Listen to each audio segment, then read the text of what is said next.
Thank you for having us, Anurag. I think both with what Dr. Kalia and Paul have said, there's a lot of contemplation happening about the when and the how and the shift from productivity to the well-being of our people. The world certainly shifted beneath our feet this year, it feels, and I think it's also compelling organizations to do things differently. There's been a tremendous amount of conversations I've been involved with where people are challenging the very premise of how things got done, whether it was how books got closed or whether it, how you looked at inventory or what you thought was capable, just as a normal means of things, or policies that you've relooked at.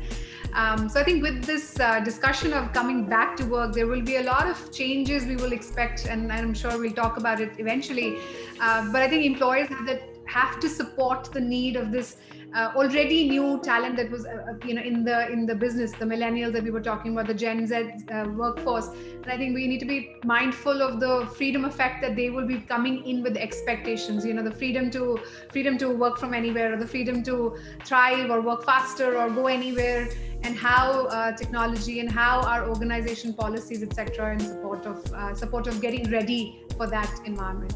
I think everything that Paul's spoken is true, and I'm sure we could debate on either sides on the relevance, but I like the idea of collaboration and celebration.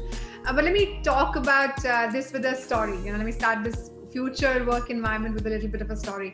If you remember, back in February of 2014, the London Underground system went on a strike, and this was a massive system that has 4 million trips every day. And when the strike hit, lots of Londoners had to figure out a different way to get to it. Right? It was absolute chaos. And after the strike ended and the dust had really settled, the Transit Authority looked at the data, and what they found was really astonishing, that thousands of people had found new ways of how to get to work. And they never went back to their old commute, right? So in that chaos, they actually discovered that there was a better way. And thanks to the strike, Londoners figured out how to spend 22,000 fewer hours sitting on a train. And the commute got more efficient, and that stayed that way, and they never went back. So it became the new normal for that commuters, right? And I think there's a very powerful message in that story, is about that for us, COVID-19 is that event. And it's not about getting back to where we were, but it's about getting back to what will be different, and it's about creating something that's better.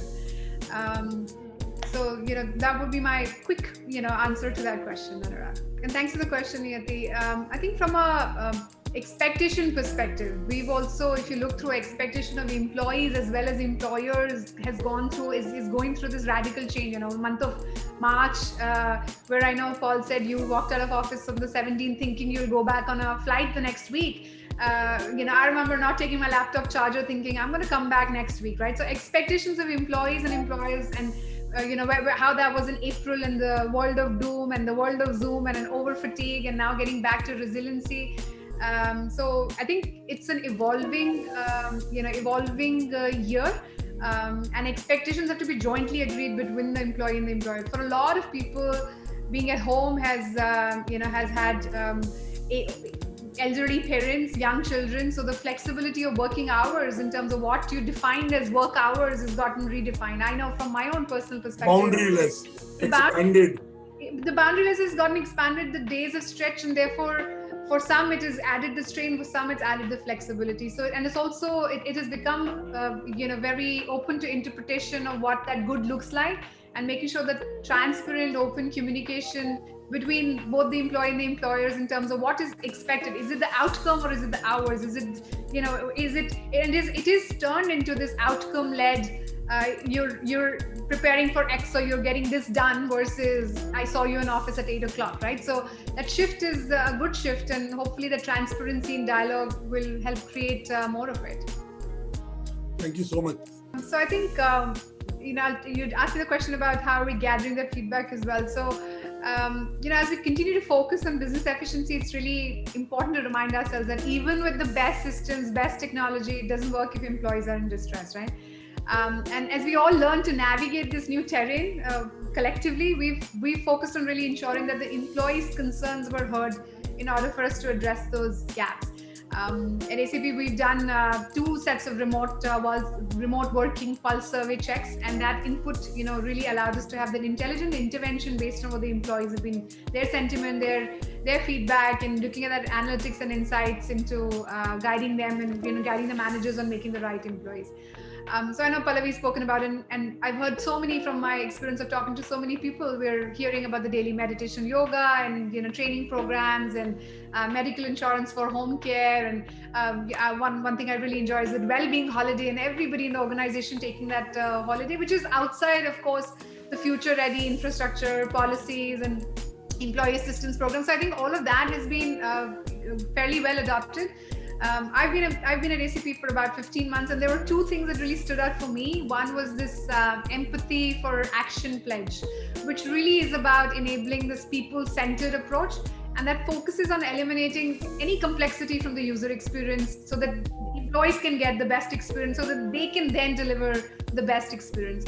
And the second thing was really around mental health. Never before have we put in that amount of focus collectively as the industry around mental health. And I think more the conversations get normalized around mental health, we're able to speak transparently with employees about it and have clarity and routine around this topic. We're strengthening this acceptance of mental health and hopefully preventing another looming crisis, right? So I think from our perspective, regardless of what the challenge is, 2021 will bring, we will never lose sight of that focus that we have, and we will continue to aim to invest in building this diverse, inclusive, collaborative, future-ready workplace where everyone's their most authentic self, and therefore they can succeed in business and ultimately help drive the SAP's mission to help businesses run better as well.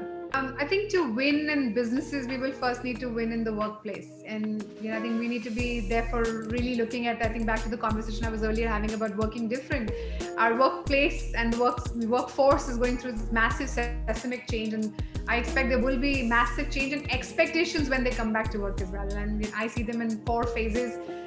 4 big phases at least. The first one's really about this whole self to work, right? Like we're all working with video conference calls with children, family, pets in the background, and lots of times we're getting to hear and see details about other people's home lives that we weren't really privy to before. So it doesn't mean that employees will want to bring their whole self to work, but I'm sure many of us will prefer to have that strict personal and work boundary. But from an organization perspective, we will need to be we should be expecting employees' expectations around it, and therefore what are we doing to adjust with it? So I'll quite quickly talk about 2 other points. I think it's about the workplace flexibility. It's really about that arrangement and this.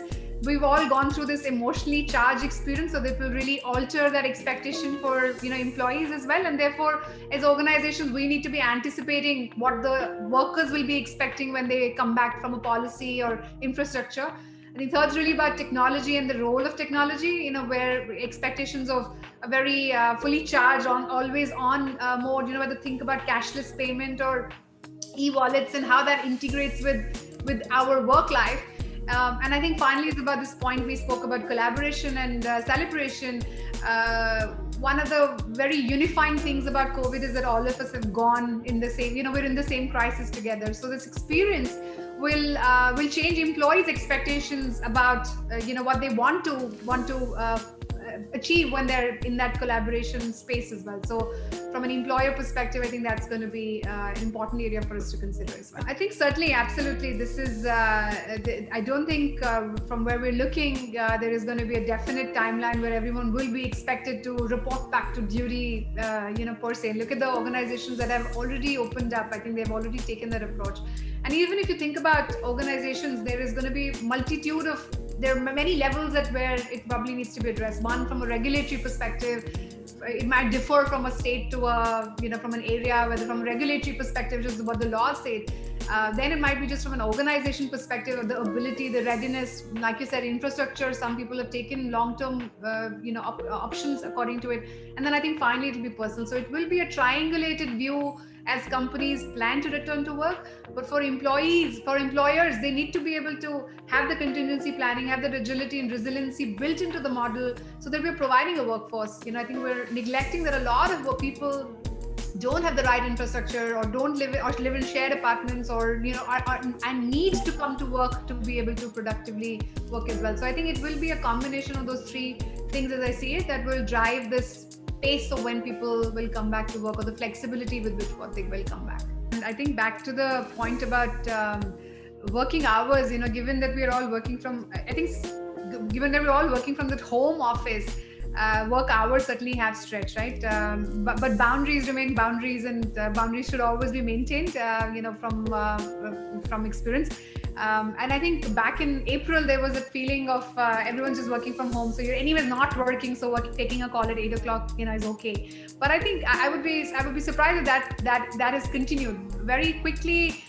Through the month of April, the change to May, June, July that we saw was this reality adjustment that organizations also had. I know from our own team's feedback perspective, regardless of when people eat, we've put in 1 to 2 as a no meeting slot, saying that not because people need that 1 hour for lunch, but a lot of people have had to cook with the lack of domestic help, etc.